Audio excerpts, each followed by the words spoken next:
자, 우리가 지난 시간에 특수상대성 이론에서 시간 지연에 관련된 내용들 살펴봤었습니다. 자, 우리가 지금 특수상대성 이론에 들어가고 있는데, 우리가 지난 시간에 했었던 내용을 잠깐만 좀 정리를 좀 해보도록 하죠.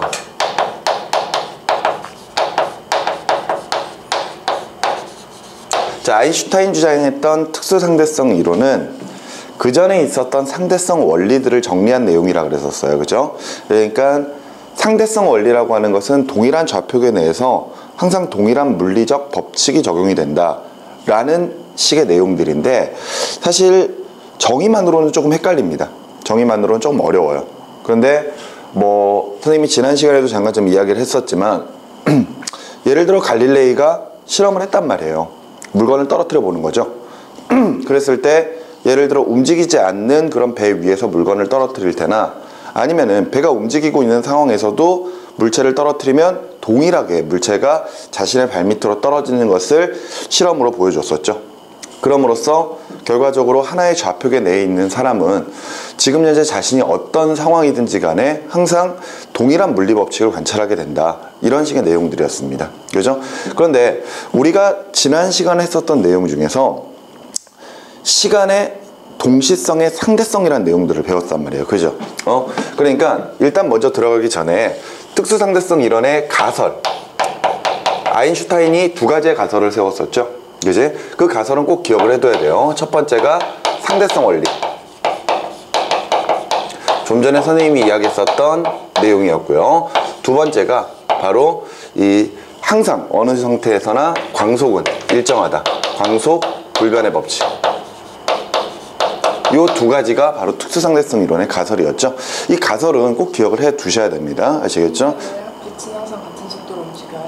이게 참 애매한 거죠. 그러니까 선생님이 지난 시간에도 잠깐 좀 그림을 그려가면서 이야기를 했었었는데, 예를 들어서 하나의 열차 내에서 예를 들어 화살을 쏠 거란 말이에요.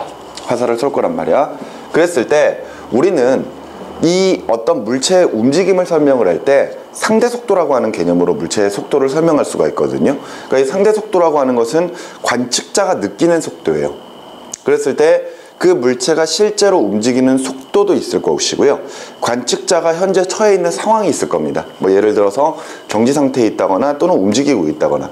그랬을 때 상대 속도라고 하는 것은 결과적으로 관측자가 느끼는 속도이면서 관측자 스스로는 자신이 정지해 있건 움직이고 있건 결과적으로 항상 정지해 있다라고 생각하는 상태에서 자신의 눈으로 보이는 속도를 느낀단 말이에요. 그것을 이제 상대 속도라고 이야기를 하게 되는 거죠. 그래서 우리 주변에 있는 물체들은 상대 속도의 개념이 성립을 해버립니다. 그러니까 예를 들어서 200km/h의 속력으로 날아가고 있는 화살을 지금 현재 우리가 관찰을 하고 있을 때, 예를 들어 열차가 정지되어 있는 상태에서 내부에 있는 관측자나 아니면 외부에 있는 관측자가 살펴본다면은 항상 동일하게 200km/h의 속력으로 보여야 되거든요. 그런데 이때 예를 들어 열차가 100km/h의 속력으로 움직이고 있다. 근데 이 상황에서 지금 현재 저 열차 내에 있는 관측자는 어차피 열차와 함께 움직이고 있는 상태이니까 그냥 단순히 화살이 날아가는 속도만 보게 되거든요. 그렇게 되면 그냥 200으로 보게 된다는 이야기죠. 근데 외부에 있는 관찰자는 지금 열차가 앞으로 나아가는 상태에서 화살이 날아간다면은 이때 실질적으로 그 사람이 느끼는 화살의 속도는 200에서 100이 더해진 상태, 즉 300km/h의 속력으로 움직이는 것처럼 보일 거란 말이에요. 이런 식으로 모든 물체들은 항상 주변에 있는 물체의 주변에 있는 그 실제 속력뿐만이 아니라 그 물체가 있는 좌표계 내의 속도도 그 물체의 속도에 영향을 주게 되어 있습니다. 아시겠죠? 그래서 그 전부터 빛의 속력을 측정하려고 했던 사람들이 결과적으로 빛도 이런 식의 상대 속도의 개념이 성립을 할 것이다, 이런 식으로 생각을 했었을 거란 말이에요.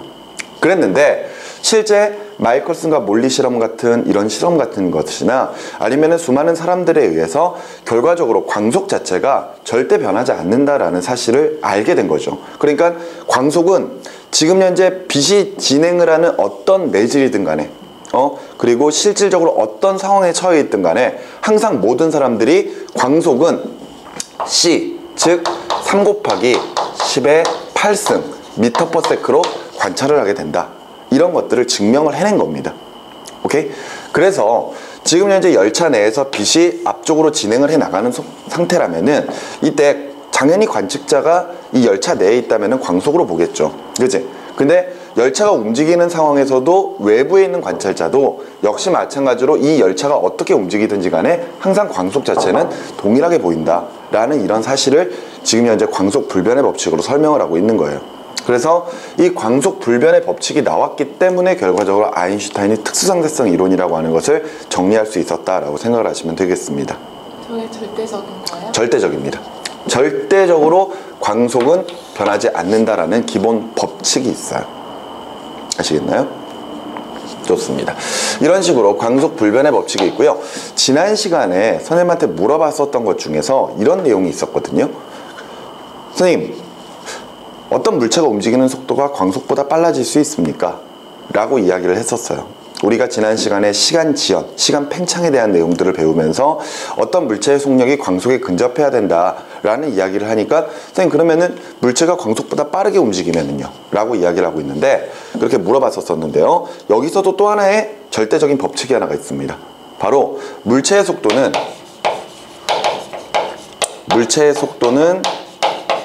지금 우리가 보고 있는 광속과 비교를 했을 때 그 속도가 광속과 같아지거나 또는 물체의 속도가 광속보다 빨라지는 경우는 절대 존재하지 않습니다. 아시겠죠? 항상 물체는 광속보다 느리게 움직인다는 거예요. 선생님이 지난 시간에 아마 그 소설책 내용을 이야기하면서 이야기를 했었을 겁니다. 베르나르 베르베르의 그 빠삐용이라고 하는 소설에 보면은 그 우주선이 광속에 도달하는 과정이 나온다 라고 이야기를 했지만 실제적으로 가능하다 불가능하다? 불가능하다라고 이야기를 했거든요. 오케이? 그러니까 일단 광속은 절대 변하지 않는 정해져 있는 값이다라는 것과 그 다음에 물체의 속도는 절대 광속과 같아지거나 더 빨라질 수 없다라는 사실을 조금 알아두셨으면 좋겠습니다. 왜 몇 년 전에 사이언스지에 그런 게 발표가 됐었어요. 광속보다 빠르게 움직이는 물체가 발견이 되었다. 그래가지고 학회에 논란이 있었습니다. 이야! 광속보다 빠른 물체가 실제로 존재한다면은 지금까지 우리가 알고 있었던 수많은 법칙들이 다 어그러질 수가 있는 거거든요. 그래서 정말 대단한 발견이다 이렇게 했었었는데 얼마 후에 그 광속보다 빠르게 움직이는 물체를 발견했다라는 그 학회에서 다시 발표를 합니다. 미안합니다. 저희가 계산을 잘못했어요. 실제 물체가 광속보다 빠르게 움직이지는 않더라 라는 것들을 다시 한번 재발표를 하게 됩니다. 그래서 지금 현재 광속보다 빠르게 움직이는 물체는 없다라는 게 지금 현재 기본적인 법칙이에요. 무슨 말인지 아시겠죠? 자, 어찌됐건 이런 식의 가설들이 있었고 우리가 지난 시간에 살펴봤던 게 크게 두 가지였는데 동시성의 상대성이라고 하는 내용이 있었어요.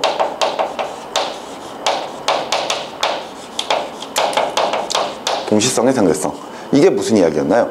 예를 들어 어떠한 시간 같은 것들을 측정을 하거나 또는 어떤 사건들을 관찰을 할 때 동일한 사건일 수도 있고 아닐 수도 있다는 것. 그지? 그것이 우리가 지난 시간에 봤었던 동시성의 상대성이었거든요. 근데 이 동시성의 상대성이 성립을 하려면은요, 결과적으로 좌표계가 등속 운동을 할 겁니다.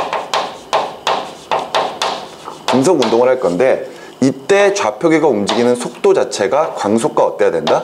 거의 같아야 된다는 거야. 맞지? 거의 같아야 된다는 겁니다. 그러니까 예를 들어서 우리 주변에서 아무리 빠르게 움직이는 물체라고 하더라도 실질적으로 동시성의 상대성을 느끼기는 힘들다 그랬었죠. 왜냐하면은 뭐 예를 들어 KTX 같은 것들이나 그렇게 빠르게 움직이는 물체들을 생각을 해봐도 광속에 대해서는 정말로 매우 작은 값에 해당을 하거든요. 그러니까 이런 경우에는 동시성의 상대성이라고 하는 것들이 성립을 하지 않는다라는 겁니다. 그런데 예를 들어서 우리가 하나의 가설로 어떤 물체가 움직이는 속도가 거의 광속에 가까운 속도이다. 거의 광속에 가까운 속도이다. 예를 들어서 광속과 같을 수는 없겠지만 예를 들어 광속에 대해서 한 90%의 속력을 가진다거나 또는 99%의 속력을 가진다라고 해도 상관이 없어요. 그런 식으로 매우 빠르게 움직이는 물체가 있고 그 물체 내에서 정중앙에서 빛을 양쪽으로 쏘아서 그 빛이 양쪽 벽면에 도달하는 데 걸리는 시간, 예를 들어 TA와 TB를 측정을 한다면은 이때 관측자가 저 좌표계 내에 있는 경우에는, 그지? 좌표계 내에서는 이때 TA의 시간과 TB의 시간을 어떻게 측정한다? 같게 측정한다라는 거야. 그러니까 이때 좌표계 내에 있는 사람은 두 사건이 동시에 일어났어 이렇게 설명을 하겠죠. 그죠? 하지만 좌표계 밖에 있는 사람들, 좌표계 밖에 있는 사람들은 예를 들어 빛을 탁 쏘는 순간에 열차가 매우 빠른 속도로 이만큼 이동을 해버릴 수가 있기 때문에 결과적으로 TA는 요만큼 진행하면은 도달하는 사건이 일어났다라고 볼 거고요. 그 다음에 TB는 요만큼 진행을 해야지만 사건이 일어났다라고 관찰을 하게 될 거거든요. 이때의 시간을 각각 TA 프라임, TB 프라임이라고 가정을 한다면은 이때 TA 프라임과 TB 프라임은 서로 같이 일어난 게 아니고 시간 자체도 TB 프라임이 더 길게 측정이 될 것이다. 이런 것들이 바로 동시성의 상대성에서 나왔었던 내용들이었죠. 그치? 그러니까 좌표계 내에 있는 사람은 두 사건이 동시에 일어났어 라고 이야기를 하겠지만 좌표계 밖에 있는 사람은 아니야, A 사건이 먼저 일어나고 B 사건이 나중에 일어났어 이렇게 이야기를 하겠죠. 근데 둘 다 어찌됐건 맞는 말이다라는 거. 그지? 그것이 동시성의 상대성이었습니다. 기억나시죠? 그지? 자, 그리고 나서 우리가 그 다음에 살펴봤던 게 시간 지연. 근데 선생님은 시간 팽창이라고 하겠습니다. 시간 팽창. 오케이? 그러니까 시간 팽창이라고 하는 것을 우리가 또 살펴봤었는데, 시간 팽창의 의미는 말 그대로 시간 간격이 늘어난다는 뜻이었죠. 맞죠? 그런데 우리가 지난 시간에 이 시간 팽창에서 좌표계 내에 있는 사람이 측정하고 있는 시간과 좌표계 밖에 있는 사람이 측정하고 있는 시간을 각각 비교를 해봤었거든요. 그랬을 때 지난 시간에 썼던 방법이 예를 들어 이런 거였단 말이에요. 예를 들어 빠르게 움직이는 물체 내, 그러니까 물체가 움직이는 속도가 거의 광속에 가까운 상태에서 빛이 위아래로 왕복 운동하는데 걸리는 시간을 측정을 했었었죠. 맞지? 그러면서 좌표계 내에 있는 사람이 측정하는 시간과 좌표계 밖에 있는 사람이 측정하는 시간, 그 두 가지를 좀 비교를 했었습니다. 그러면서 이때 이제 좌표계 내에 있는 사람이 측정하는 시간을 T0라고 할 거예요. 오케이? 그랬을 때 요 우주선의 높이가 L이라면, 그지? 이때 이 사람이 측정하고 있는 시간 자체 T0는 광속의 속력으로 EL만큼을 진행하는 데 걸리는 시간이다. 이렇게 측정할 수가 있었었죠. 그런데 외부에 있는 사람이 측정을 할 거란 말이에요. 그 외부에 있는 사람이 측정할 때의 시간을 T라고 가정을 한다면은 선생님이 지난 시간에 보여드렸던 그 공식에 따라 T0에다가 루트 1-C분의 V의 전체 제곱분의 1, 요 값을 곱한 것으로 우리가 측정을 할 수가 있다 그랬었죠. 맞지? 자, 이랬을 때 요 T0 바로 이 관측자가 이 좌표계 내에 있을 때 그 측정하는 시간을 우리가 고유시간이라고 합니다. 무슨 시간? 고유시간. 그랬을 때 외부에서 관찰하고 있는 사람이 측정하는 시간은 고유시간 T0에다가 요 값을 곱하는 것이다 라고 이야기를 했었어요. 그러면서 선생님이 요 값을 우리가 줄여서 뭐라고 부른다? 로런츠 인자라고 부른다 그랬었죠. 로런츠라고 하는 사람이 이 값을 정리를 한 거예요. 그래서 이것을 외워야 되고요. 로런츠 인자는 그냥 R이라고 이렇게 적을 겁니다. 오케이? 그렇게 해서 고유 시간에다가 로런츠 인자를 곱한 것만큼이 외부에서 측정하고 있는 시간이다. 이렇게 우리가 이야기를 할 수가 있는 거거든요. 그런데 지난번에 정리를 했다시피 물체가 움직이는 속도와 광속 사이의 관계를 좀 살펴보면은 이때 광속이 무지하게 빠르다라면은요, 이때 로런츠 인자 값이 거의 얼마에 해당을 한다? 1에 해당을 해버리죠. 맞지? 그러니까 C분의 V 값을 살펴보면 돼요. C분의 V인데 V 값이 매우 작다면은요, C 값은 분모항은 매우 크고 분자항은 매우 작은 상태에서 그걸 제곱을 해버리는 거니까 그 값조차도 매우 작아질 것이고요. 그것을 1에서 빼봤자 결과적으로 분모항 자체가 거의 1에 가까워져 버리겠죠. 맞죠? 그러니까 결과적으로 로런츠 인자 자체가 거의 1에 가까워져 버리는 겁니다.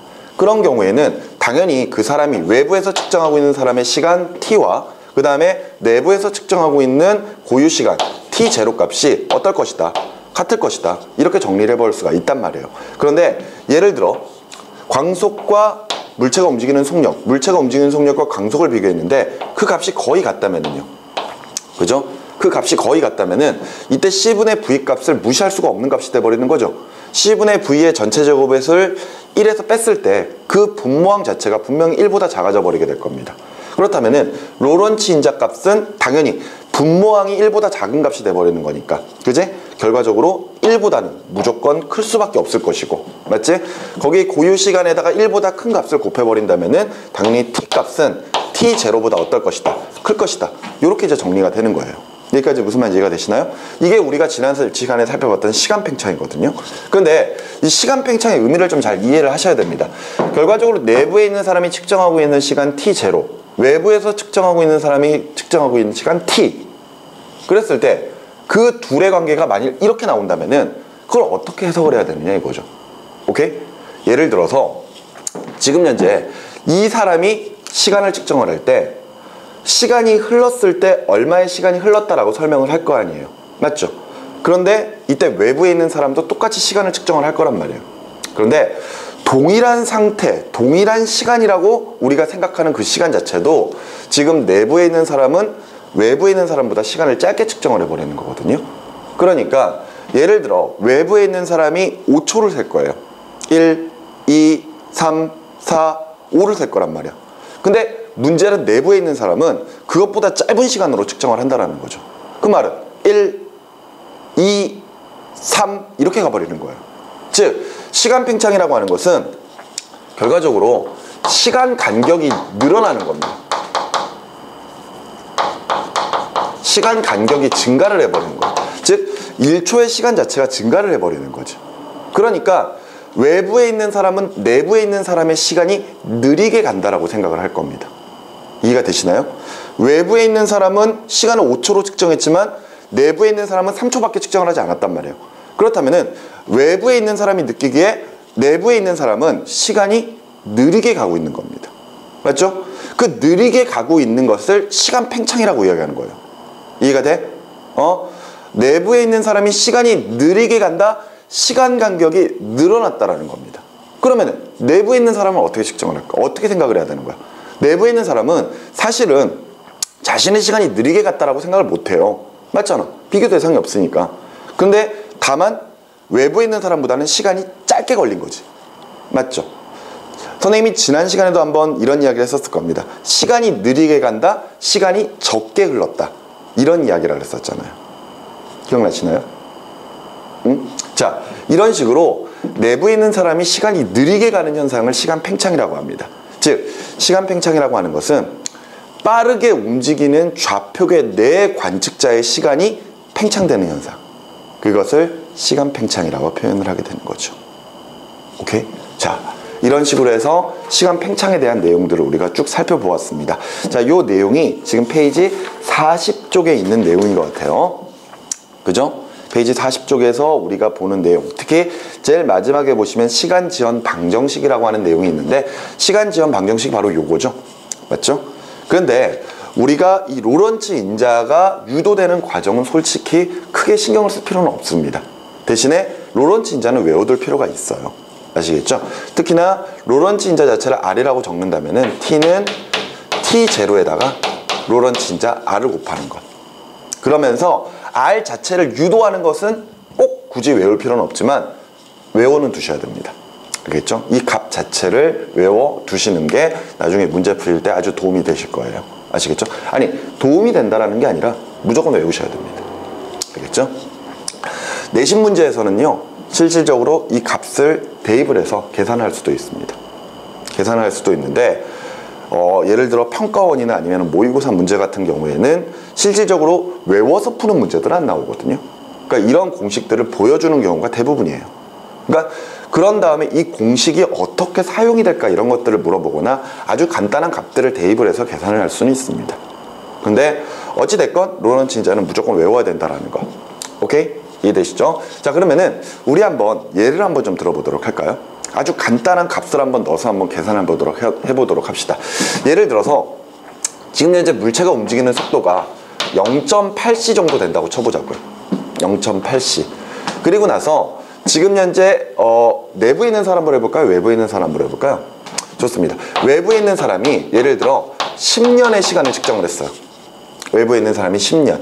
그렇다면 과연 이 내부에 있는 사람은 자신의 시간이 몇 년이 흘렀다라고 생각을 할까? 그것들 한번 생각을 해보는 겁니다. 오케이? 자, 여기다가 한번 정리를 한번 해보도록 하죠. 자, 앞서 얘 봤던 것처럼 시간 t는 t0에다가 로런츠 인자 1-c분의 v의 전체 제곱분의 1을 넣어서 계산을 하는 거죠. 자, 그러면 우리가 알고 있는 값들을 대입을 해보도록 합시다. t는 10이에요. 10은 t0에다가 그지? 곱하기 루트 1-c분의 0.8c의 전체 제곱분의 1인 거죠. 맞죠? 자, 그럼 이거 정리해보면은 t0에다가 곱하기 이거 빨리빨리 정리해보도록 합시다. 0.8이니까 0.64 나오겠죠? 88에 64니까 그러면은 루트 0.64라 그랬지? 0.36분의 1 맞지? 그러면은 이거 밖으로 끄집어낼 수 있죠? 밖으로 끄집어내면 얼마 계산되는 거죠? 0.6분의 1 되는 거죠? 그지? 에이쿠. 그렇다면 t0에다가 0.6분의 1을 곱한 값이 10입니다. 맞죠? 따라서 다시 정리하면은 t0는 한 다음에 10에다가 얼마 곱하면 돼? 0.6 곱하면 되지? 맞지? 넘겨버리면 되는 거니까. 맞지? 그럼 몇 년이다? 6년이다. 이렇게 측정이 돼버리는 거예요. 즉 내부에 있는 사람은 자신의 시간이 6년이 흘렀다고 생각을 하는 건데 외부에 있는 사람은 몇 년이 지났다? 10년이 지났다. 이렇게 계산이 가능한 겁니다. 무슨 말인지 이해되시나요? 이런 식으로 값들을 대입해서 어떤 식의 그 간단한 수치 같은 것들을 계산하는 문제들은 나올 수가 있어요. 따라서 문제를 풀기 위해서 로런츠 인자를 꼭 외워둬야 된다는 거. 아시겠죠? 그리고 사실 문제를 풀다 보면은 이 값을 계산을 하게 된다면은요. 계산 자체를 하기 위해서 제곱을 해가지고 밖으로 또 루트로 풀어내야 되는 거니까 제곱근으로 풀어내야 되는 거다 보니까 거의 쉽게 문제를 풀어낼 수 있는 값도로 정리가 돼버립니다. 그러니까 너무 걱정은 하지 않으셔도 되겠어요. 무슨 말인지 아시겠죠? 자, 우리가 지난 시간에 꽤 오랜 시간을 투자를 해서 시간 팽창에 관련된 내용의 저 로런츠 인자 정리하는 식까지도 우리가 좀 살펴봤었거든요. 근데 우리가 지금 더 해야 되는 게 이제 길이 수축익과 질량 팽창 뭐 이런 식의 내용들이 더 있습니다. 근데 시간 팽창만 이제 정리가 됐다면은 나머지는 굉장히 쉬워요. 빠르게 갈 겁니다. 자, 그 다음에 배우셔야 될 게 길이 수축입니다. 길이 수축. 자, 볼까요? 시간이 팽창됐다, 시간 간격이 늘어났다라는 거죠. 근데 길이 수축은 말 그대로입니다. 길이가 짧아지는 거예요. 오케이? 길이가 짧아지는 겁니다. 그럼 과연 길이가 짧아지는 건 누가 측정하는 게 길이가 짧아질 것인가? 바로 이 외부에 있는 사람이 저 좌표계 내에 있는 사람을 가만히 관찰하고 있단 말이에요. 근데 예를 들어 그 사람이 이렇게 움직였을 때 그 거리가 있을 거 아니야? 그 거리가 있을 때 내가 외부에서 측정하고 있는 사람이 보고 있는 거리는 뭐 정해져 있는 거리가 있을 거예요. 그런데 내부에 있는 사람이 움직인 거리를 측정을 할 때 그 거리 자체가 짧아지는 것, 그것을 길이 수축이라고 표현을 합니다. 이해가 잘 안 되나요? 자, 그림을 한번 보면서 이야기를 해보도록 하죠. 자, 지금 현재 우주선이 앞으로 날아가고 있어요. 우주선이 앞으로 날아가고 있는데 이때 우주선의 속력이 V입니다. 오케이? 자, 그리고 이때 이제 관측자가 내부에서 T0의 시간을 측정을 하고 있을 것이고요. 외부에 있는 사람이 T의 시간을 측정을 하고 있을 거예요. 이랬을 때 A 지점에서부터 B 지점까지 이동을 할 겁니다. 근데 이때 이제 외부에 있는 사람이 A에서부터 B까지의 거리를 L로 지금 측정을 하고 있어요. L0라고 합시다. L0. 오케이? 이 사람은 A에서부터 B까지가 뭐 예를 들어서 10광년이다. 뭐 이렇게 생각을 하고 있는 거예요. 여기까지 이해가 되시나요? 10광년이다. 그런데 이제 내부에 있는 사람이 그 시간을 측정을 할 거거든요. 그런데 보자고요. 이때 요 외부에 있는 사람이 요 L0라고 하는 거리를 측정을 할 때 우리는 속력은 시간분의 거리라는 걸 알고 있죠. 맞지? 그렇다면은 L0는 하고 정리를 해버리면은 거리는 속력에다가 시간을 곱하면 되는 거잖아요. 그러면은 우주선이 움직이는 속력이 V니까 V에다가 이 사람이 측정하고 있는 시간 얼마? T. 맞죠? VT를 곱한 것이 결과적으로 L0가 될 것이거든요. 그러면은 내부에 있는 사람이 측정하고 있는 시간, 거리를 L이라고 해보자고요. L. A에서부터 B까지의 거리를 L. 그러면 이 사람은 결과적으로 V의 속력으로, 그지? 얼마만큼 가는 거? T0만큼 가는 것을 L로 가지고 측정을 해버릴 거 아니야. 맞지? 자, 그러면은 다시 밑에서 정리를 좀 해보면은요. 지금 내부에 있는 사람은 L만큼의 거리를 측정을 하고 있습니다. 그랬을 때 그 L의 거리가 V에다가 T0를 곱한 값이에요. 맞죠? 외부에 있는 사람이 L0를 측정을 하고 있습니다. L0를 측정할 때 그 L0가 V에다가 T를 곱한 값이에요. 맞죠? 그러면은 지금 현재 이 값을 이렇게 묶어놓고 L과 L0를 좀 비교를 해보면은요, 이때 T0와 T의 시간을 비교를 했을 때 이게 충분히 빠르다면은요, 그지? 이때 내부에서 측정하고 있는 T0보다 외부에서 측정하고 있는 T가 더 길겠죠. 여기까지 이해가 됩니까? 그럼 같은 속력 V에다가 T0를 곱한 것과 T를 곱한 값, 그죠? 그 두 가지를 비교를 해보면 누가 더 긴 거예요? L0가 더 긴 거죠? 결과적으로 외부에 있는 사람이 측정하고 있는 요 L0 값이 내부에서 측정하고 있는 사람이 거리 측정하고 있는 L보다 더 길게 측정이 된다는 겁니다. 즉, 예를 들어서 지금 현재 요 L0 값을 뭐 10광년 이라고 측정을 해버린다면은 이때 내부에 있는 사람은 이 속력에 따라서 이 L이 결과적으로 10광년보다 어떻다? 짧다라는 거예요. 알았어? 길이가 짧아진 거지? 맞지? 그래서 그것을 길이 수축이라고 표현을 하는 겁니다. 오케이? 그랬을 때 요 외부에서 측정하고 있는 요 L0를 우리가 고유 길이라고 표현을 해요. 오케이? 그러면 내부에서 측정하고 있는 사람이 느끼는 저 L이라고 하는 거리는 어떤 식으로 계산이 되느냐? 우리 아까 요 시간 팽창 잠깐 좀 볼까요? 팽창, 늘어난 겁니다.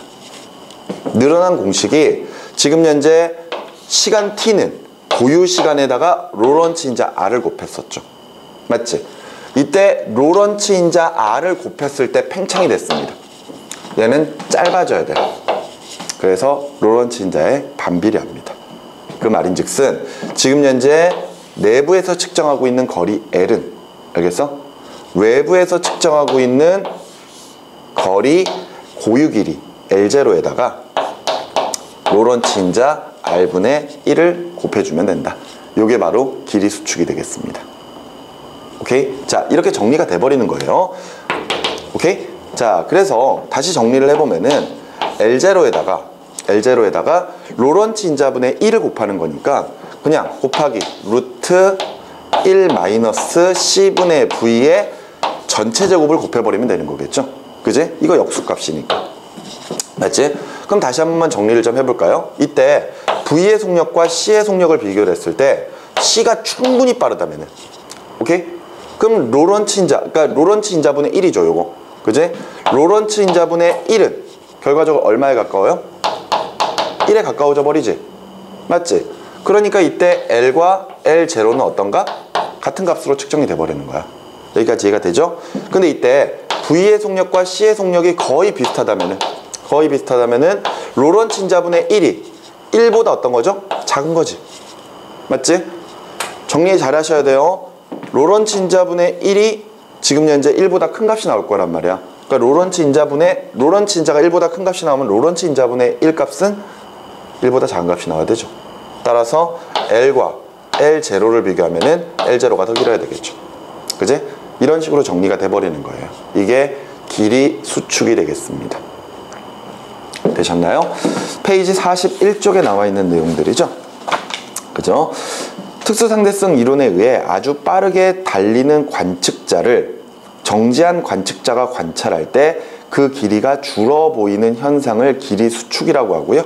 이때 관측자의 속도가 충분히 빨라지기 전에는 거의 줄어들지 않다가 빛의 속도에 가까워질수록 점차 줄어드는 비율이 커지고 빛의 속도에 이르면 그 길이가 0이 돼버린다라는 값이 나와 있습니다. 그죠? 근데 뭐 물체가 빛의 속도에 똑같아질 수는 없기 때문에 뭐 그렇게 그렇게 뭐 생각을 하지 않아도 상관이 없겠죠. 그지? 어찌됐건 길이가 짧아지게 느껴진다. 이런 내용을 우리가 길이 수축이라고 생각을 하시면 되겠어요. 그게 되셨나요? 자, 그러면 다 좀 지우고 우리가 지금까지 했었던 거 다시 한번 좀 정리해 놓도록 합시다.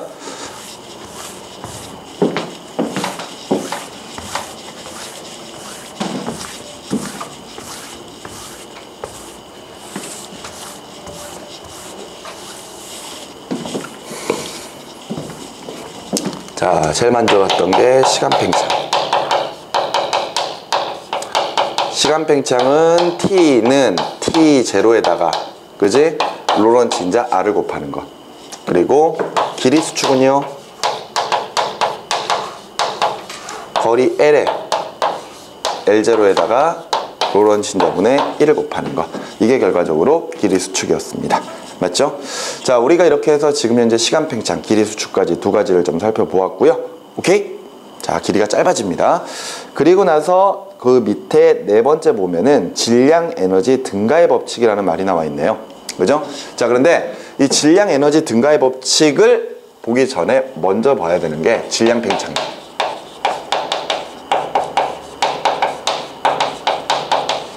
자, 어떤 물체의 질량을 M0라고 해보자고요.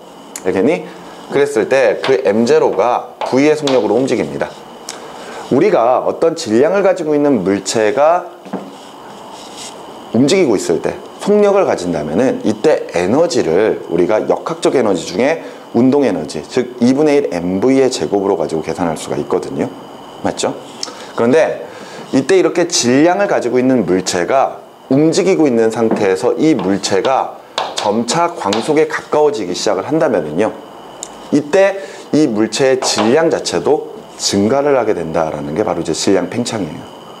즉, 우리가 좀 전까지 시간이 팽창된다, 길이가 수축된다, 이 값을 계산하기 위해서 로런츠 인자들을 썼었거든요. 맞죠? 근데 여기서도 질량이 어떻게 되고 있어요? 팽창되고 있죠. 로런츠 인자를 쓸 겁니다. 그런데 이때 물체가 움직이면서 빨라질 때, 그때 가지는 질량을 M이라고 하고요. 처음 정지 상태 때 가지고 있던 질량을 우리가 고유 질량이라고 표현을 한다면요, 공식은 질량은 고유 질량 M0에다가 로런츠 인자 R을 곱하는 것, 이렇게 이제 설명을 할 수가 있습니다. 알겠지? 공식은 그냥 딱 만들어져 있는 거예요. 무슨 말인지 아시겠나요? 팽창된다 이러면 다 로런츠 인자를 곱해버리면 되고요. 수축된다 이러면 로런츠 인자분의 1 역수값을 곱해버리면 되는 겁니다. 여기까지 무슨 말인지 이해가 되시나요? 자, 이렇게 해서 이렇게 우리가 질량 팽창에 관련된 값들을 만들어낼 수가 있는데, 설명을 좀 읽어보도록 할게요. 그러면서 질량 에너지 증가의 원리는요, 질량과 에너지라는 두 물리 개념은 같은 것이고요. 즉, 상대성 이론에서는 질량과 에너지가 증가, 결과적으로 서로 같은 값으로 계산할 수 있다는 뜻입니다. 그러면서 어떤 질량의 물질이 갖는 에너지는 그 물질의 질량의 빛의 속도의 제곱을 곱한 값과 같다라는 이야기가 되어 있습니다. 그러면서 박스에 질량 증가 방정식이라고 되어 있는데, 그게 바로 이 공식이에요. 물체가 움직이면 움직일수록 속력에 따라 질량 자체가 증가를 하게 된다는 거죠. 그러면은 앞서 우리가 얘기했던 역학적 에너지 생각을 해보면요, 역학적 에너지는 물체의 질량에다가 속도의 제곱을 곱해서 계산을 하잖아요. 그죠? 근데 물체가 빨라져요. 속력이 빨라지면 당연히 역학적 에너지 커져야 되겠죠. 그런데 그때 뭐까지도 같이 커지는 거야? 질량까지도 같이 커지는 거야. 알았니? 그렇기 때문에 실질적으로 우리가 계산해야 되는 역학적 에너지는 단순히 물체의 속력, 빠르기만 가지고 계산을 하는 게 아니라 뭐까지도, 질량의 증가 분까지도 감안을 해가지고 계산을 해야 된다는 겁니다. 굉장히 좀 내용이 복잡해지죠. 그죠? 그런데 우리는 지금까지 역학적 에너지를 계산을 하면서 한 번도 질량이 증가되거나 질량이 감소하는 것으로 가지고는 계산한 적이 전혀 없거든요. 그 이유가 앞서 이런 식의 질량 팽창이 나오기 위해서는 속력이 뭐에 가까워야 된다? 광속에 가까워야 된다는 거야. 알겠니? 광속에 가까워야지만 이런 관계가 성립을 해버리기 때문에 결과적으로 우리 주변에서 물체가 10m/s, 20m/s 이딴 속도로 움직이는 것은 아무런 의미가 없다라는 거죠. 그렇기 때문에 질량 자체를 우리가 신경 쓰지 않는 겁니다. 질량은 왜 팽창해요? 네? 질량은 왜 팽창해요? 질량이 팽창하는 이유가 지금 우리가 계속해서 보고 있는 시간 팽창이나 길이 수축이나 또는 아니면 지금 보고 있는 질량 팽창, 이거 어찌됐건 우리는 이거의 전체적인 개념 자체를 아직까지는 이해할 수가 없습니다. 하지만 특수상대성 이론에 따르면 물체가 광속에 가까운 속도로 움직이는 경우에는 시간이 팽창되고 길이가 짧아지고 질량 자체가 증가한다 라는 내용들이 특수상대성 이론에 다 포함이 되어 있단 말이에요.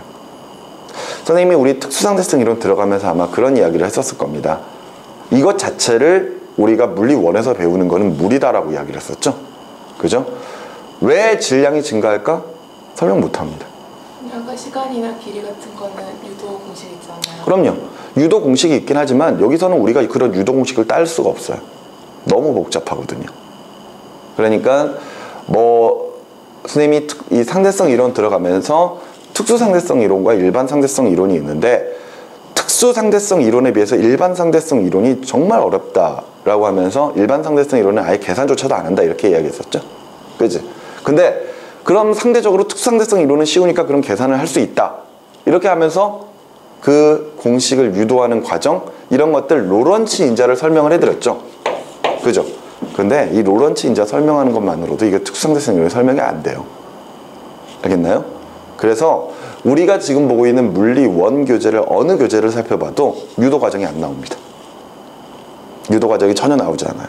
따라서 만약 이런 내용들을 좀 더 심도 있게 배우고자 한다면은 대학교에 나오는 그런 물리학 과정, 물리학 교재를 보면서 좀 정리를 하셔야 돼요. 근데 전혀 의미가 없습니다. 그러니까 우리는 이 특수 상대성 이론에서 어떤 이 가설을 이제 좀 가설을 살펴보고 그 다음에 거기에 대한 내용들을 살펴보면서 정해져 있는 공식에 따라 문제를 푸는 거지, 뭐 그걸 갖다가 왜 이게 이렇게 나올까 그런 원리부터 파헤치고 이런 내용은 아니라고 보시면 돼요. 그거 하면은 모든 학생들이 물리원 다 포기합니다. 그렇기 때문에 지금 역시 생각을 할 필요도 없고요. 그리고 지금 이제 보게 되는 질량 에너지 증가의 법칙,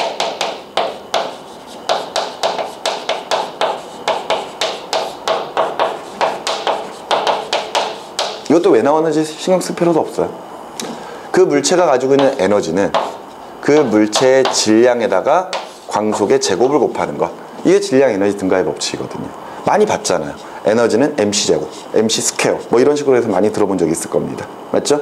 근데 우리가 앞서 봤던 것처럼 광속은 항상 절대 불변이죠. 그러다 보니까 결과적으로 그 물체가 가지고 있는 에너지는 뭐에 비례한다? 질량 m에 비례한다. 이렇게 정리를 할 수가 있게 되는 거예요. 맞죠? 자, 그래서 봐봐요. 그래서 물체가 빠르게 움직일수록 물체가 정지해 있을 때의 질량보다 실제 질량이 증가를 해버리니까, 맞지? 질량의 증가에 따라 결과적으로 에너지도 증가를 해버리게 되는 거죠. 이해되십니까? 요게 우리가 어디에서 살펴봤었냐면은, 어디에서 살펴볼 수가 있냐면은요, 바로 핵융합 반응에서 우리가 볼 수가 있습니다. 예를 들어서 수소핵 융합 반응 같은 것들을 보면은요, 질량수 1짜리 수소가 질량수 4짜리 헬륨으로 바뀔 거거든요. 그랬을 때 4개의 수소가 헬륨 하나로 바뀝니다. 그런데 우리 주변에서는 질량 보존의 법칙이라고 하는 게 있단 말이죠.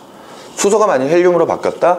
그렇다면은 4개의 수소가 가지고 있는 총 질량과 하나의 헬륨이 가지고 있는 질량은 서로 같아야 된다, 이거거든요. 물론 수소 하나는 헬륨보다 가볍겠죠. 그런데 4개의 수소가 헬륨 하나로 바뀌었다면 당연히 4개의 수소와 하나의 헬륨의 질량은 서로 같아야 돼요. 하지만 실제적으로 이 값들을 비교를 해보면 얘가 좀 더 크다 이거지. 알겠니? 4개의 수소가 가지고 있는 총 질량이 하나의 헬륨보다 좀 더 크더라. 그럼 도대체 그 질량은 어디 갔을까? 4개의 수소가 가지고 있던 질량에 비례하는 만큼의 에너지가 있었을 텐데, 이것이 헬륨으로 바뀌면서 헬륨이 가지고 있는 질량에 비례하는 에너지로 전환이 되는 거죠. 그러면서 질량이 좀 감소를 했다라는 이야기는 결과적으로 감소한 만큼 뭐가 발생을 했다? 에너지가 발생을 했다. 이렇게 설명할 수가 있게 되는 겁니다. 이게 바로 수소 핵 융합 반응에 관련된 반응식이에요. 그래서 그걸 설명하는 게 바로 요 공식이다라고 보시면 되겠습니다. 알겠나요? 자, 너무 어렵게 고민하지 마세요. 이걸 파고 들어가면은 정말 답도 없습니다. 많은 학생 공식이요. 속도가 빛의 속도 가까이 있는 물체에 완전하게 되는 거예요? 네. 그러니까 보세요. 선생님이 계속 몇 번씩 이야기를 하고 있지만 이 특수 상대성 이론은 정말 특수한 상황에서만 성립할 수 있는 이론입니다. 그 특수한 상황이라고 하는 게 그 물체가 관성 좌표계 내에 있어야 되고요. 그 관성 좌표계라고 하는 게 물체가 일정한 속력으로 등속도 운동을 하는 경우에 해당을 할 텐데, 그때 그 물체의 속도가 뭐에 가까워야 된다는 거야? 광속에 가까울 때만 성립을 한다는 겁니다. 그러다 보니까 우리 주변에서 이런 것들을 실질적으로 경험할 수가 없게 되는 거죠. 여기까지 이해되시나요? 그래서 여기에 해당하는 수많은 공식들이 나온다고 하더라도 그 공식에 대해서 우리가 너무 고민할 필요도 없는 거예요. 알겠어? 그런데 일단은 최우선적으로 지금 우리가 보고 있는 이 특수상대성 이론에서 나오는 몇 가지의 공식들, 그러니까 시간 팽창, 길이 수축, 그 다음에 질량 팽창, 그 물체의 질량 m은 정지되어 있을 때의 질량인 고유 질량에다가 르론친자 R을 곱하는 것이다. 그리고 거기에 또 에너지는 질량에다가 광속의 제곱을 곱하는 것이다. 질량, 에너지 등가의 법칙. 이렇게 해서 공식들만 일단 먼저 정리를 좀 해놓으면 돼요. 알았어? 그래서 실질적으로 앞서 어떤 수치들을 대입해서 문제 푸는 걸 보면은 정말 간단합니다. 너무 간단해요. 너무 간단해서 이렇게 풀어도 되나? 이런 생각이 들 정도입니다. 그런데 나중에 이제 학생들이 이 특수상대성 이론에 대한 문제를 풀 때 가장 고민을 하게 되는 게 뭐냐면요, 관점의 차이예요. 관점의 차이. 그러니까 과연 누가 누구의 관점으로 이것을 설명을 해야 되느냐, 이게 문제가 됩니다. 하나의 예를 하나 들어드릴게요.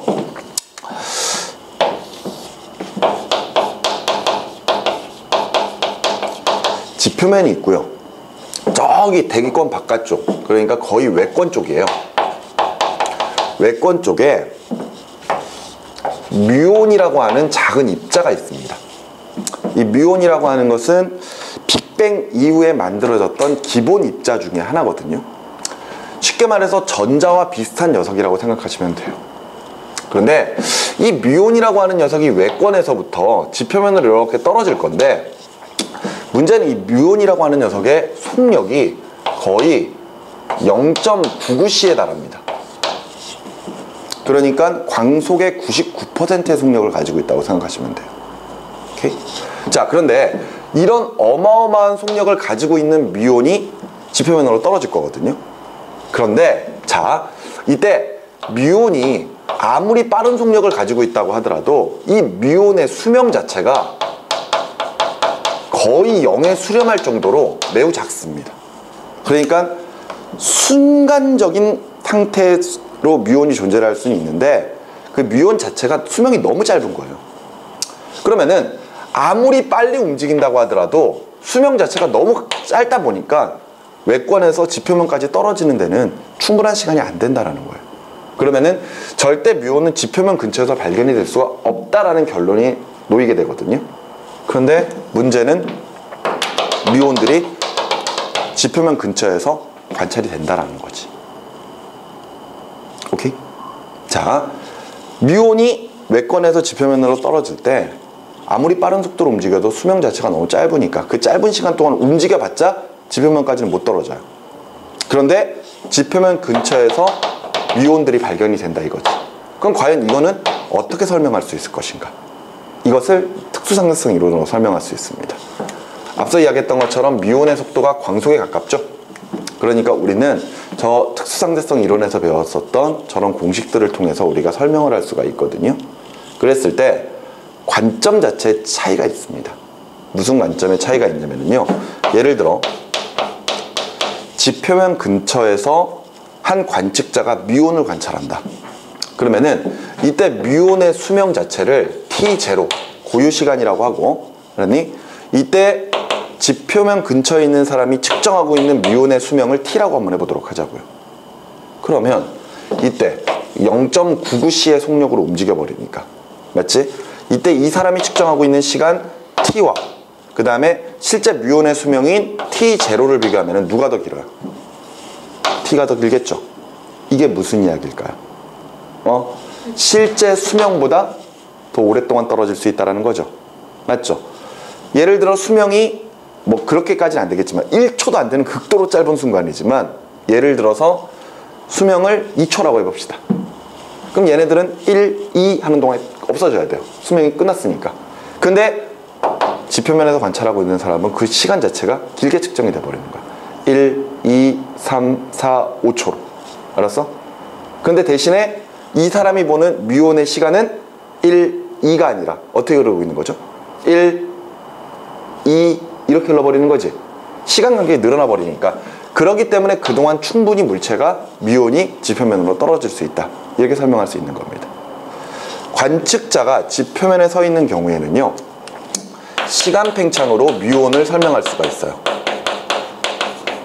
이거는 빠르게 움직이는 물체를 관찰하고 있는 관측자의 관점입니다. 그러니? 그러니까 저 물체의 시간 자체가 늘어날 거야. 그지? 시간이 느리게 갈 거야. 이렇게 보고 있는 거잖아요. 이해되시나요? 그런데 다시 뮤온의 입장으로 오게 됩니다. 뮤온의 입장으로 와서 살펴볼 거예요. 뮤온은 자신의 수명은 정해져 있어요. 1, 2. 맞지? 근데 예를 들어서 요 길이가, 요 외권까지의 높이가 예를 들어 뭐 100km라고 해봅시다. 뭐 외권까지는 아니겠네, 그러면. 하여튼 100km 정도라고 해보자고요. 이 100km라고 하는 것은 이 사람이 측정하고 있는 거리잖아요. 그러니까 이 거리 자체가 결과적으로 고유 길이 L0가 돼버리는 겁니다. 근데 얘가 떨어질 거야. 얘가 떨어지는 동안 자신이 떨어지는 거리를 L로 측정할 거 아니에요. 뮤온 자체는. 맞지? 그런데 매우 빠르게 움직인다면요. 이때 L과 L0를 비교하면은 L0가 훨씬 더 길죠. 맞지? 그 말은 뭐예요? 뮤온은 실질적으로 100km를 떨어지는 거지만 뮤온의 입장에서는 100km가 아니라는 거야. 이게 훅 짧아져가지고 1km 정도밖에 안 될 수도 있다는 겁니다. 그러니까 금방 떨어져 버리는 거죠. 그러니까 뮤온의 입장에서는 이것을 길이 수축으로 설명을 할 수가 있어요. 헷갈리죠? 그죠? 굉장히 어렵습니다. 특수상대성 이론은 이런 식으로 문제를 봤을 때 누구의 관점으로 보느냐가 그 문제를 맞고 틀리고 하는 그 포인트가 돼요. 그러니까 어찌됐건 뮤온이 지표면에서 관찰되는 이유를 설명을 할 건데 그 이유를 관측자의 관점으로 본다면 시간 팽창으로 설명할 수가 있는 거고, 반대로 뮤온의 입장에서는 길이 수축으로 가지고 설명을 할 수가 있는 겁니다. 아시겠나요? 그래서 어느 관점에서 보느냐가 굉장히 중요한 포인트로 다가오게 될 겁니다. 여기까지 무슨 말인지 아시겠나요? 자, 앞서 질량 팽창에 관련된 요 공식과 그 다음에 아인슈타인의 E는 mc제곱 이런 내용들 유도하는 과정 크게 신경 쓸 필요 없다라고 이야기했었습니다. 뭐 뒤쪽에 42쪽으로 넘어가면은 유도 과정 나와 있는데 정말 궁금하면 한번 읽어보세요. 정말 궁금하면 읽어보도록 하시고요. 그 다음에 잠깐 쉬었다가 그 뒤쪽에 보시면 문제가 좀 있거든요. 선생님이랑 같이 문제를 한번 조금 풀어보도록 하겠습니다. 아시겠죠? 자, 몇 문제만 풀면서 우리가 특수상대성 이론을 좀 다시 한번 체크를 좀 해보도록 할게요. 뒤에 있는 문제 중에서 뭐 다 풀 필요는 없고요. 우리가 뭐 좀 풀어봐야 될 만한 시간만 한번 좀 보도록 합시다. 자, 3번 문제를 한번 좀 볼까요? 자, 3번 문제를 보니까요. 빛의 속도의 60%로 달리는 우주선이 이동한 거리를 지구의 관측자가 측정했을 때 900km였습니다. 1번. 이것을 우주선 조종자가 측정했을 때 우주선의 이동거리로 바꿔보라고 이야기가 되어 있죠. 그죠? 자, 그럼 상황은 이렇습니다. 지금 우주선이 이렇게 있는데 우주선이 빛의 속력으로 지금 현재 60%의 속력으로 나아가고 있거든요. 그렇다면 V의 속력은 0.6c라고 볼 수가 있겠네요. 맞죠? 그랬을 때 지금 현재 지구에 있는 관찰자가 측정한 거리가 몇 킬로미터다? 900km다. 이렇게 나와 있습니다. 맞죠? 그러면 상황을 잘 생각하셔야 돼요. 지금 현재 길이 수축에 관련된 내용이라서 두 가지가 잡아야 됩니다. L0와 L이 측정이 돼야 되거든요.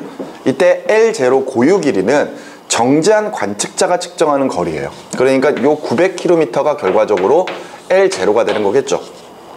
그리고 나서 이 우주선 내에 있는 관찰자가 측정하고 있는 요 거리 자체가 결과적으로 L이 되는 거잖아요. 그죠?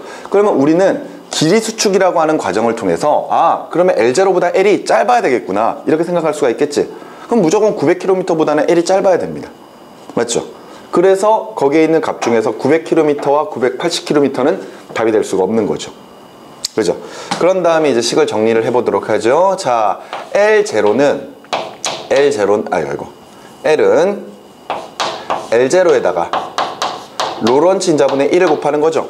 그럼 아예 식을 정리를 해버릴까요? 따라서 L0는 하고 정리를 해버리면 넘겨버리면 되는 거니까 L에다가 로런츠 인자 R을 곱해주면 되겠네요. 맞죠? 자, 그러면은 L0는 이제 L0가 아니지.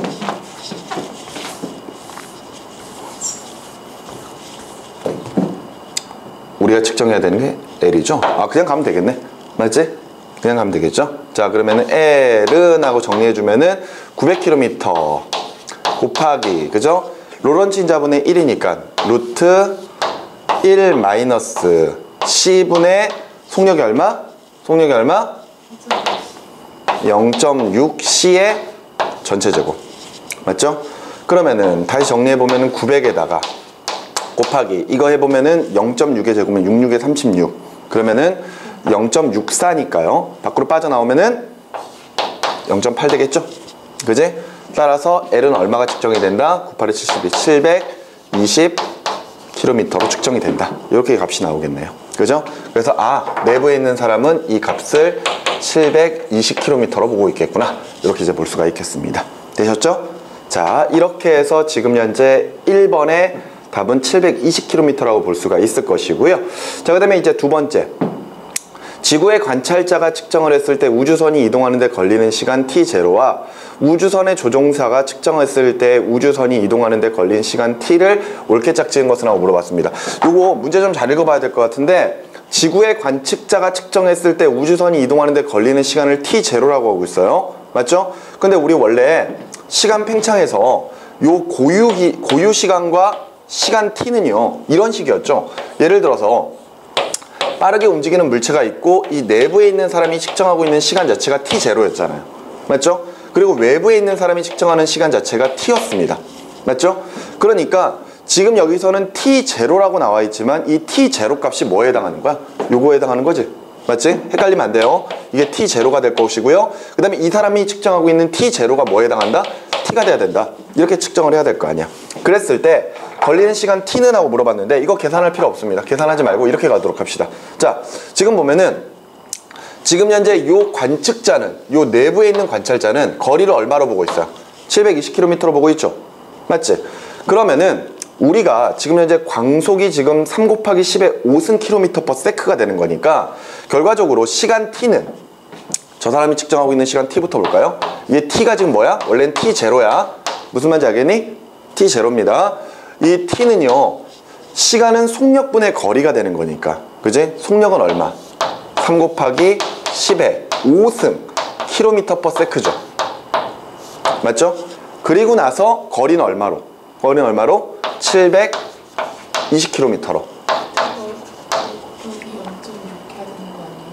뭐가요? 그렇죠. 이때 여기가 지금 광속이니까 여기에다가 곱하기 0.6 해줘야 되겠죠. 그지? 이게 결과적으로 저 내부에 있는 사람이 측정하고 있는 시간 t가 될 겁니다. 맞죠? 그럼 바깥쪽에서 측정하고 있는 사람 t0 값은 원래 t죠. 맞지? 그럼 이것은 3 곱하기 10의 5승km/s에다가 역시 0.6을 곱해주고 나서 거리는 900km로 계산해주면 되는 거죠. 맞지? 그래야지만 시간이 측정이 될 거 아니야. 그랬을 때 둘 중에 시간은 누가 더 길어? 얘가 더 길겠지. 맞지? 이렇게 해서 거기에 해당하는 값들을 찾아주시면 될 것 같습니다. 맞죠? 자, 이런 식으로 계산을 하든가 아니면은 예를 들어서 둘 사이의 관계를 저 로런츠 인자 R로 가지고 계산을 하는 방법도 있을 텐데 그렇게 해버리면은 딱 정해져 있는 숫자가 안 나와버리니까 맞지? 이 방법대로 풀어보는 게 아마 맞을 거예요. 여기까지 무슨 말인지 이해가 되시나요? 좋습니다. 자, 뒤로 넘어가셔서 4번 문제로 한번 넘어가도록 할게요. 여기서 뒤로 계산해야 되는 거죠? 그렇죠.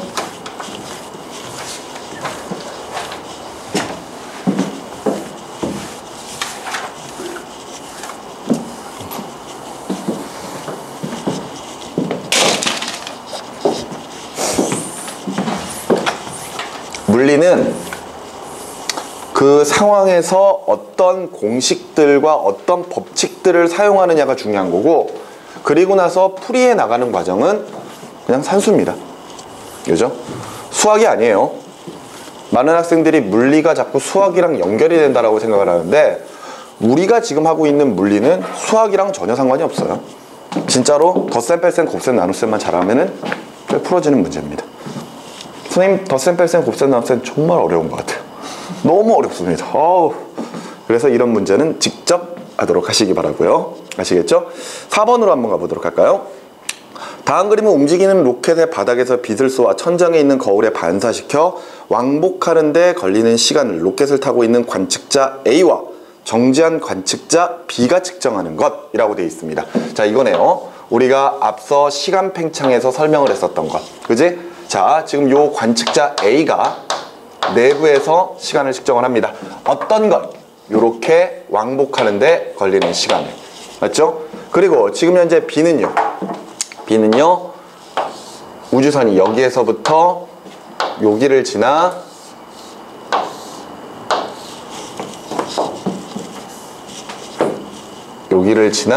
여기까지 가는 동안에 빛이 요렇게 왕복하는 시간을 측정을 합니다. 그죠? 그러면 우리가 알고 있다시피 이 사람이 측정하는 시간은 t0가 되는 거죠. 고유시간. 그랬을 때 광속 c분의 높이를 L로 본다면은 2L만큼이겠네요. 맞지? 근데 이 사람이 측정하고 있는 시간 t는요, t0에다가 뭘 곱하면 돼? 로렌츠자 곱하면 되죠. 맞죠? 자, 그렇게 해서 설명으로 옳은 것을 보기 위해서 모두 고른 것을 했는데 A가 측정한 시간이 고유시간이다. 그렇죠. 좌표에 내에 있는 사람이 측정하고 있는 시간이 고유시간이에요. 자, 그 다음에 니은 B가 측정한 시간은 A가 측정한 시간보다 길다. 그렇죠. 왜냐하면 지금 얘가 충분히 빠른 속도로 움직이고 있다면, 그제? 충분히 빠른 속도로 움직이고 있다면 로렌츠 인자 값이 1보다 큰 값을 나타낼 테니까. 맞지? 그러니까 당연히 고유시간보다 외부에서 측정하고 있는 시간 자체가 더 길게 측정이 될 겁니다. 길게 측정된다는 말이 무슨 말인지 이해되시죠? 시간이 많이 흘렀다는 뜻이에요. 그런 다음에 디귿. B에서 관측한 빛의 속도가 A에서 관측한 빛의 속도보다 크다. 맞는 말입니까? 무조건 틀리죠. 왜? 우리는 무조건 특수상대성 이론에서는 광속 불변의 법칙을 쓰고 있거든요. 즉 어떤 상황이든지 간에 빛의 속력은 항상 일정하다라는 기본 법칙으로 시작을 하셔야 돼요. 따라서 어떤 문제든지 간에 빛의 속력의 변화가 나타난다라는 이런 식의 용어가 나오게 되면은 무조건 틀린 말입니다. 무조건 제하고 가셔도 상관이 없어요. 무슨 말인지 이해가 되시나요? 자, 계속해서 5번입니다. 철수는 0.8C의 속력으로 가까운 별까지 여행을 할 겁니다. 이때 C는 빛의 속도이고 지구에서 측정한 별까지의 거리는 사광년이에요. 설명으로 옳은 것을 골라보라 그랬습니다. 자, 이런 상황입니다. 자, 볼게요. 여기를 지구, 여기를 별 A, 별까지. 자, 그러면서 철수가 우주선을 타고 가고 있어요. 철수가 우주선을 타고 가고 있습니다. 이랬을 때 우주선의 속력이 얼마? 0.8C의 속력. 맞죠? 자, 내부에 철수가 지금 타고 있고요. 그 다음에 지구에서 측정한 별까지의 거리가 얼마다? 별까지의 거리가 얼마다? 사광년이다. 이렇게 나와 있습니다. 그렇다면 자, 보세요. 이때 이 사광년이라고 하는 것은 지구라고 하는 정지한 좌표계에 대해서 측정한 거리니까 이 거리가 결과적으로 L0가 돼버리는 거겠죠. 맞죠? 그리고 나서 이 내부에 있는 철수는 0.8C의 속력으로 앞으로 나아가고 있을 거예요. 근데 철수가 가면서 측정하는 거리를 L이라고 했을 때 L0와 L은 분명히 차이가 있을 거란 말이야. 맞지? 그런데 여기서 우리가 문제를 풀기 전에 이런 걸 한번 좀 생각해 보도록 하자고요. 지금 보면은 정지한 지구에 있는 관측자가 0.8C의 속력으로 움직이고 있는 이 우주선이 별까지 가는데 걸리는 시간도 측정할 수가 있을 거 아니에요. 맞죠? 그랬을 때 자, 사광년이라고 하는 거리는 빛의 속력 C로 갔을 때, 그죠? 빛의 속력 C로 갔을 때 몇 년이 걸린다? 4년이 걸린다는 거잖아. 그러면은 지금 현재 정지한 관찰자가 측정하고 있는 시간 T가 있을 거란 말이에요. 그죠? 저게 도착하는데 걸리는 시간. 그러면은 T는 속력 0.8C의 속력으로, 그지? 얼마를 가고 있는 거야? 사광년을 가고 있는 거지? 그죠? 그럼 이거 얼마 나와야 되는 거죠? 결과적으로 5년의 시간이 나와야 되는 거겠지. 이게 무슨 말인지 이해가 되니? 자, 이거 어려운 거 아닙니다. 지금 사광년이라고 하는 뜻이 C의 속력으로 4년간 걸리는 거니까 이걸 그냥 거리 단위로 보면 돼요. 그러니까 0.8C의 속력으로 4년간 가는 거리니까 사광년을 가야 되는 거니까 시간이 몇 년 걸릴 것이다? 5년이 걸릴 것이다. 이렇게 측정을 하는 거야. 아, 저 우주선은 5년 만에 도착을 하겠구나. 이렇게 되겠죠. 됐나요? 자, 그런데 이때 이제 철수의 시간을 한번 계산해 보도록 하자고요. 아시겠죠? 철수의 시간. 철수의 시간은 우리가 알고 있는 고유 시간 t0입니다. 자, t의 값은요, t0에다가 로런츠인자를 곱하는 거예요. 따라서 우리가 원하는 t0는 하고 정리를 해버리면은 이때 t에다가 로런츠인자 분의 1을 곱해주면 되겠죠? 그죠? 자, 바로 계속 갑시다. 그렇다면은 이때 t 값은 5년이에요. 5에다가 곱하기 로런츠인자 분의 1이니까 루트 1 마이너스 c분의 속력 얼마? 0.8c의 전체 제곱이죠. 자, 그렇다면 이거 정리해보면 88에 64 나오니까 0.64, 0.36이 될 것이고, 그것을 끄집어낸다면은 5 곱하기 얼마다? 0.6이다. 맞죠? 따라서 몇 년 걸린다? 6, 5, 30이니까 3년의 시간이 걸린다. 이렇게 측정이 되겠네요. 됐죠? 아, 좋습니다. 그렇다면은 지금 현재 이 철수가 별까지 가는 데는 3년밖에 안 걸려. 이렇게 측정을 하겠네요. 그럼 이제 뭐 해야 되죠? L 측정해야 되죠. L. 맞지? L을 측정하는 방법은 두 가지가 있을 겁니다. 왜? 우리가 알고 있는 길이 수축에 관련된 요 공식을 통해서 계산을 해도 될 것이고요. 아니면 이미 우리는 지금 현재 얘가 지금 3년의 시간이 걸렸다라는 것과 0.8c의 속력으로 움직인다는 걸 알고 있잖아요. 따라서 여기에서 L은 VT로 가지고 계산하면 되는 거니까 VT0겠네요. VT0로 계산하면 되는 거니까 0.8c로 몇 년 가는 거리? 3년 가는 거리. 그러면은 얘는 2.4 광년에 해당하겠구나. 이렇게 정리할 수가 있겠죠. 좋습니다. 옳은 거 찾아볼게요. 기억. 철수가 측정한 별까지의 거리는 2.4 광년이다. 맞는 말이죠? 그 다음에 니은. 철수가 볼 때 별까지 가는데 걸린 시간. 철수는 지금 내부에 있는 관찰자죠? T0 물어보고 있는 겁니까? 몇 년? 3년. 맞죠? 그 다음에 디귿. 지구에서 볼 때 철수가 별까지 도달하는 데 걸리는 시간은 5년이다. 맞는 말이죠. 됐습니까? 다 맞네요. 기억, 니은, 디귿 5번으로 체크해 주시면 되겠습니다. 여기까지 되셨습니까? 자, 그리고 계속 이어서 6번 문제를 볼게요.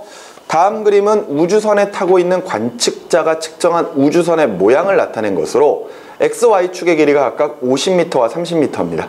우주선은 지면에 나란한 축 방향으로 빛의 속력 0.8배로 날아가고 있습니다. 이때 지면에 정지해 있는 관측자가 측정한 우주선의 X축과 Y축의 길이는? 하고 물어봤어요. 자, 요겁니다. 자, 보세요. 지금 현재 우주선이 삼각형으로 생겼네요. 이렇게. 맞지? 그러면서 요 X축의 길이가 50m, 그리고 Y축의 길이가 30m예요. 그런데 지금 우주선이 요렇게 0.8c의 속력으로 날아가고 있거든요. 그랬을 때 관측자가 보는 요 길이가 어떻게 변할 것인가 이렇게 물어보고 있어요. 그런데 시간 팽창이나 길이 수축 또는 질량 팽창 같은 경우에는요, 그 좌표계가 움직이고 있는 축의 방향으로만 일어나는 현상이거든요. 특히나 길이 수축 같은 경우에 예를 들어서 0.8c의 속력으로 지금 현재 X축의 방향으로 움직이고 있죠. 그렇다면은 충분히 빠르니까 길이 수축이 일어나야 됩니다. 그 길이 수축 자체가 지금 현재 움직이고 있는 축의 방향, 즉 X축의 방향으로만 일어나야 돼요. 즉 지금 현재 Y축의 길이인 요 30m 자체는 항상 일정합니다. 이해가 되시나요? 그러니까 요것만 변화되는 거야. 요것만. 그러면은 요 50m라고 하는 건 실제로 정해져 있는 길이잖아요. 그러니까 이게 뭐가 되는 거지? L0가 되는 거지. 이해돼? 그러면은 0.8c의 속력으로 움직였을 때 얘 거리가 얼마만큼 줄어들겠느냐? 그거는 뭘로 계산하면 돼요? L로 가지고 계산하면 되지. 맞지? L은 L0에다가 로런츠인자분의 1을 곱하면 됩니다. 그죠? 로런츠인자분의 1. 그러면은 정리해보면은요, 50에다가 곱하기 0.8c의 속력으로 움직이는 거니까 루트 1 마이너스 c분의 0.8c의 전체 제곱. 그죠? 그러면은 50에다가 얼마를 곱하는 것? 0.6을 곱하는 것. 따라서 얘는 얼마가 된다? 30m가 될 것이다. 그래서 이 50m의 길이는 나중에 축소가 돼버리기 때문에 얘가 이런 식으로 Y축 그대로 30m, X축은 길이 수축이 돼서 30m, 이런 모습으로 보이게 될 겁니다. 그래서 둘 다 30m. 답을 4번으로 체크해 주시면 되겠어요. 이해가 되시나요? 항상 움직이는 방향, 그 움직이는 축의 방향으로만 길이 수축이 일어난다는 것을 기억해 두시면 됩니다. 됐죠? 지금 선생님이 몇 개의 문제를 풀면서 계속해서 로런츠 인자값들을 다 대입해서 계산을 해봤거든요. 근데 보면은 나오는 수치가 정해져 있어요. 나오는 수치가. 특히나 자주 나오는 수치가 광속의 80%, 이 값이 상당히 잘 나오거든요. 왜일까요? 딱 떨어지는 값이 잘 나오기 때문입니다. 무슨 말인지 알겠나요? 절대 쫄지 말고 이런 식으로 해서 문제를 풀어 나가시면 됩니다. 알겠죠? 자, 뒤쪽에 있는 7번 문제는 뭐 아직까지는 풀지 않으셔도 될 것 같습니다. 아시겠죠? 자, 여기까지 해서 우리는 특수상대성 이론에 대한 내용들을 정리를 해 보았습니다. 사실 많은 부분이 아직까지 이해가 안 되는 그런 상황일지도 모르겠지만 너무 어렵게 생각하지 마세요. 파고 들어가면 파고 들어갈수록 점점 더 어려워집니다. 그렇기 때문에 예를 들어 굳이 양파 껍질을 벗길 필요가 없어요. 아시겠죠? 원래 실질적으로 공부하는 학생, 그리고 어떤 진리를 탐구하는 입장에서라면 당연히 양파 껍질을 계속해서 까고 들어가야 됩니다. 하지만 우리는 그럴 필요가 없다라는 것. 아시겠죠? 그런 내용들로 좀 이 부분을 간략하게 정리를 좀 해주셨으면 좋겠어요. 수박, 겉핥기. 안 좋은 거죠. 하지만 여기서는 그게 필요합니다. 알겠죠? 파고 들어가면 파고 들어갈수록 너무 어려워져요. 더 헷갈리게 될 겁니다. 따라서 여기에 관련된 내용들은 기본적인 내용들을 정리를 해놓고 기본적인 문제를 반복적으로 풀어보는 게 도리어 여기에서는 틀릴 이유가 없는 부분이에요. 아시겠죠? 자, 제일 최근에 교육과정이 진행된 게 언제예요? 지금 여러분들이 배우고 있는 교육과정이 올해 대학 들어간 학생들, 그러니까 올해니까 2014학번이죠. 그죠? 2014학번들이 고등학교 1학년 들어올 때 교육과정 계속해서 바뀌어서 온 거거든요. 그러니까 여러분들의 전전 선배들이부터 이제 이 부분을 배우고 온 거죠. 3년 전? 그러니까 3년? 4년 된 거지? 이제 3년 된 건가? 그죠? 그렇게 됐을 겁니다. 참 그 학생들 고생이 많았어요. 그러니까 지금은 그래도 이제 학교나 또는 학원에서도 이제 어느 정도 감을 좀 잡거든요. 그러니까 이 내용은 이 정도까지만 해도 되겠다. 이렇게 해서 설명을 완료를 할 수가 있는데 그 전에 이제 처음 교육과정이 바뀌었을 때는 완전 혼돈이었습니다. 카오스 상태. 선생님이 이것을 그 당시에 이제 고등학교 2학년 딱 올라가는 친구들하고 이걸 딱 처음 시작을 했을 때 정말 고민을 많이 했었어요. 어디까지 가르쳐줘야 되는 것인가. 그랬는데 정말 방학 동안에 많은 시간을 투자해서 상대성 이론을 막 해놨더니 막상 학교에서는 그냥 영상 같은 거 하나 보여주고 끝내버리든가 막 이런 식의 경우가 있었어요. 그런데 그리고 나서 이제 내신 문제에서도 그렇게 어렵지가 않게 나왔었는데 문제가 평가원 문제에서는 이런 부분을 다뤘다라는 거죠. 그래서 학생들이 역시 혼돈 상태에 빠졌었던 그런 부분이었습니다. 그런데 나중에 보다 보니까 뭐 그렇게 고민하지 않아도 되지 않나 라는 생각이 들더라고요. 자, 어찌됐건 이렇게 해서 특수상대성 이론 정리를 하도록 하겠고요. 다음 시간부터 일반상대성 이론으로 들어가도록 하겠습니다.